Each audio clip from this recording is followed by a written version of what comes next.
Hey.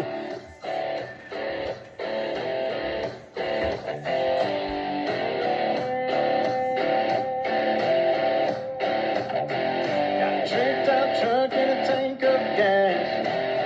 Got the revenue man up on my ass. Got a Heavy load and an open road. Open up the Throttle and let it go. Push the pedal to the floor. I'm burning rubber to escape from the law. Lights stopping for Anything at all. Won't give up without a hell of a fight. That's how I feeling when you're running moonshine. That's the life you lead when you're running moonshine.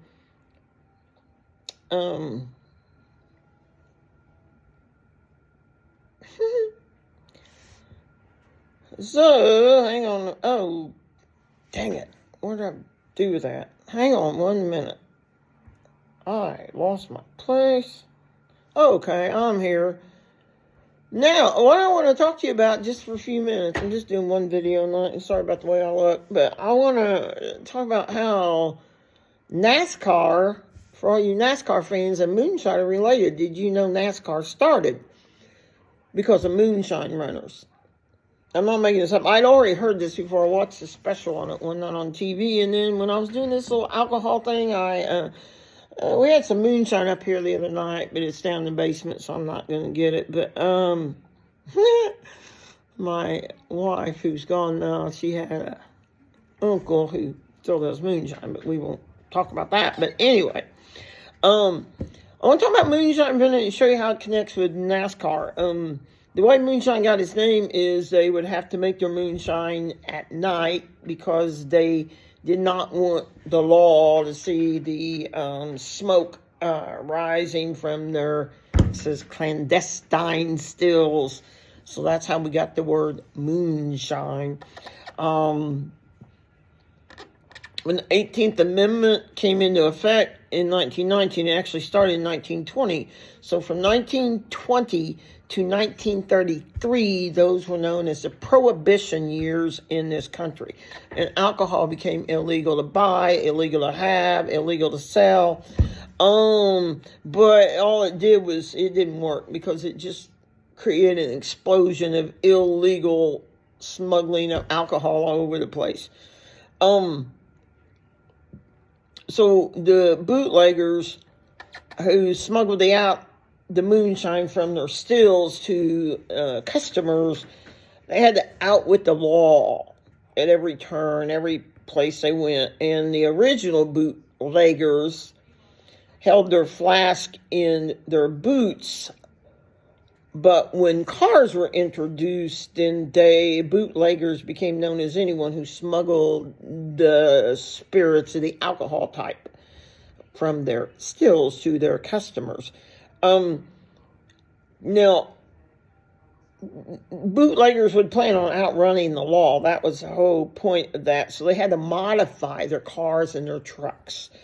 They would enhance the engines and their suspensions to make their cars go faster. And these cars were actually called Moonshine Runners.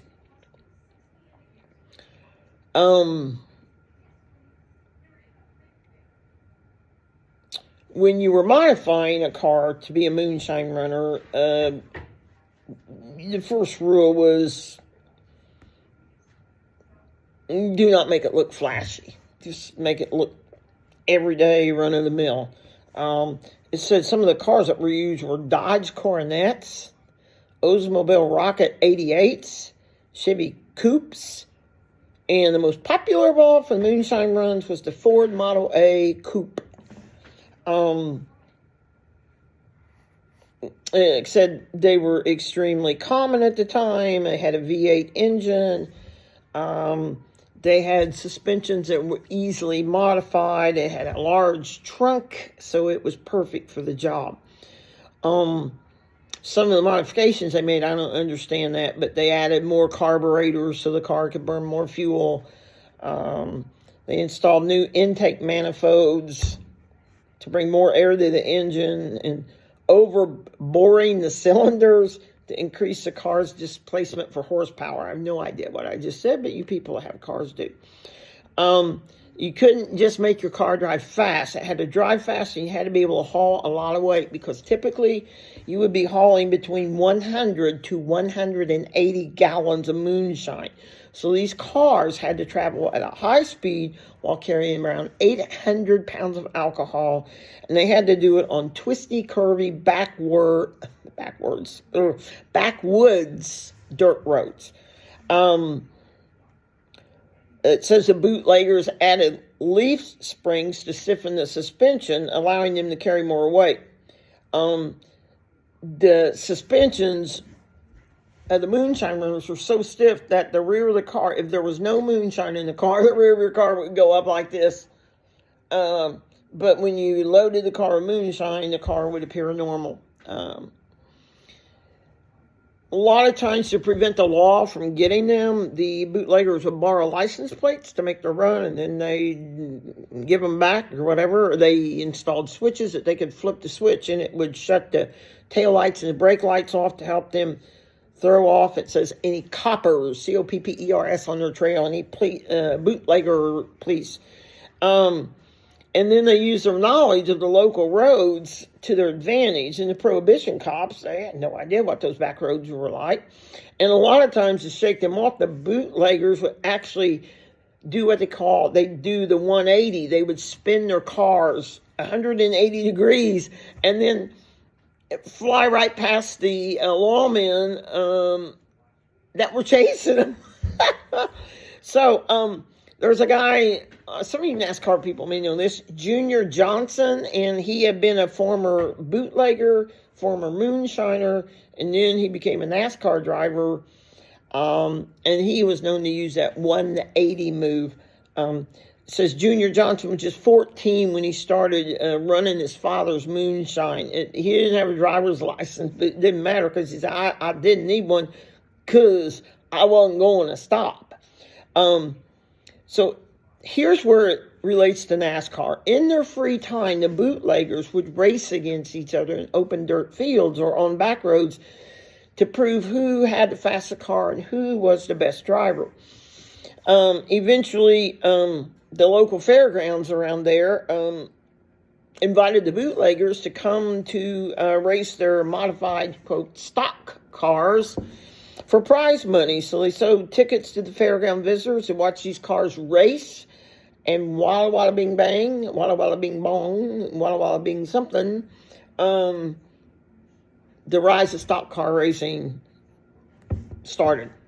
When Prohibition was repealed in 1933, a lot of bootleggers and moonshiners moved to legitimate legal liquor businesses.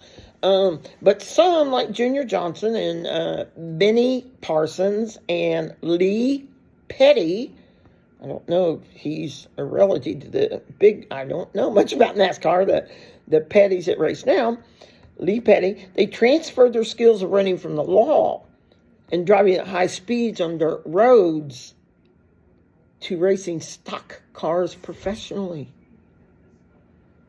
Yep, I'm not kidding. By 1948, the permanent stock car tracks had popped up all around the country, and in response, they needed a formal organization for their group. And Bill France Sr. formed the National Association for Stock Car Auto Racing, a.k.a. NASCAR. Years later, all three of those bootleggers turned stock car drivers were inducted, I started to say induced, but inducted into the NASCAR Hall of Fame. So there you have it. The way, if you've ever heard that NASCAR racing started because of bootleggers, believe it.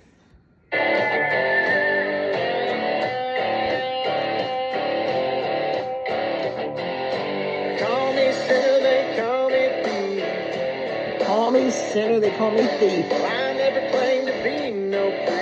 I never claimed to be no priest. I'ma keep doing this dirty deed. I'm gonna keep doing it. I'm gonna keep doing this dirty deed. Raise some hell while I'm on my feet. 'Cause everyone needs a drink. Everyone needs a drink. To escape from alone. Lights out there for anything at all. Won't give up without a hell of a fight. That's a life you live. You're running moonshine. See ya.